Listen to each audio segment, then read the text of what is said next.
Agora para o Rio de Janeiro, porque um relatório da Comissão de Fiscalização Financeira e Controle da Câmara dos Deputados aponta pacientes fantasmas nos hospitais federais do Rio de Janeiro. Repórter Matheus Coelzer trazendo as últimas informações, há inclusive divergência no número de leitos ocupados e você vem acompanhando essa grave situação da saúde aí no Rio há muito tempo, né?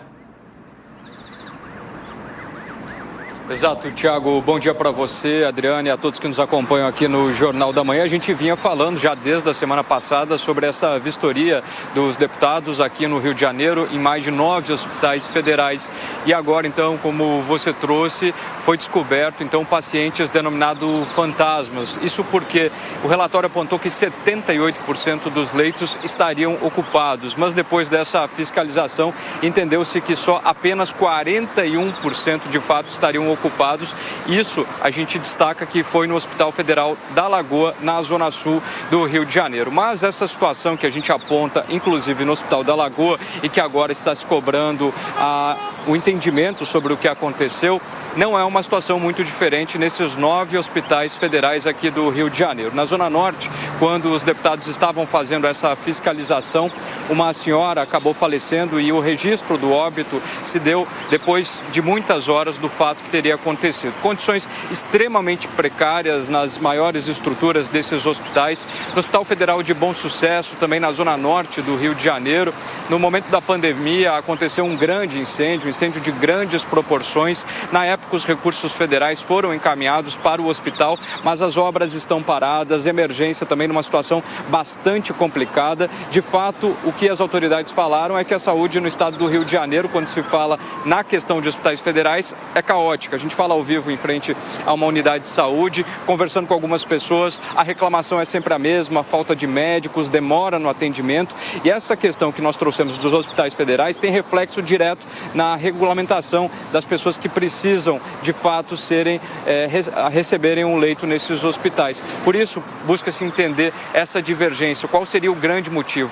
O relatório apontou também a deficiência, além da estrutura, questões insalubres, a necessidade da contratação de pelo menos 10 mil profissionais da área da saúde que estariam faltando e que isso representaria também um impacto direto nesse resultado. E como a gente trouxe anteriormente, esse impacto e também toda essa estrutura que está sendo apresentada é o que tem feito com que nesses hospitais há um aumento também no número de óbitos por essa situação tão complicada. O deputado federal Daniel Soranz esteve aqui no Rio de Janeiro, num vídeo que ele inclusive publicou nas redes sociais, se mostrava completamente o oposto do que era pregado pelas autoridades, no sentido de que na parte da UTI, muitas camas novas estavam largadas no Hospital Federal da Lagoa, na medida em que as pessoas estariam reclamando da falta de estrutura e do que estaria numa situação precária, diferentemente então do que mostrou esse vídeo. Então agora esse relatório vai ser encaminhado ao Ministério Público Federal e ao Ministério Público Estadual, justamente para que essas informações possam ser repassadas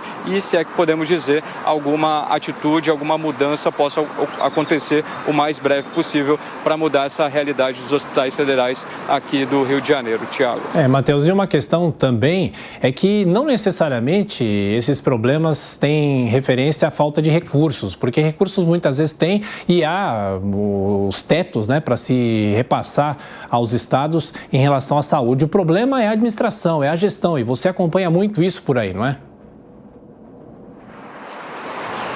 Exato, Thiago. E o que a gente falou também aqui no Jornal da Manhã recentemente, quando a ministra da Saúde esteve aqui, nós acompanhamos a coletiva de imprensa, onde foi dito que nesses 100 primeiros dias de governo, muito teria sido feito em relação aos investimentos, à contratação de novos profissionais da saúde, inclusive e sobretudo nos hospitais federais, que essa verba já teria sido repassada, o que mudaria essa realidade. Inclusive, quando nós acompanhamos a coletiva de imprensa, eu lembro que naquela sexta-feira muitos dos profissionais desses hospitais acabaram, de fato, falando que seria uma situação muito mais positiva, esses investimentos sendo colocados, ficaram muito felizes, houve a nomeação também de diversos profissionais de diversas áreas, profissionais que já vinham atuando na área de pesquisa da saúde, e naquele momento se teve uma situação bastante positiva, relatada por esses profissionais, inclusive pela ministra da Saúde. Mas diante dessa situação que a gente vem acompanhando, dessas vistorias nesses 9 hospitais, a verba que se fala do governo federal que seria colocada não corresponde à realidade enfrentada. E nesses hospitais, principalmente nos hospitais da Zona Norte, a precariedade encontrada foi ainda maior. Agora, essa questão dita e chamada como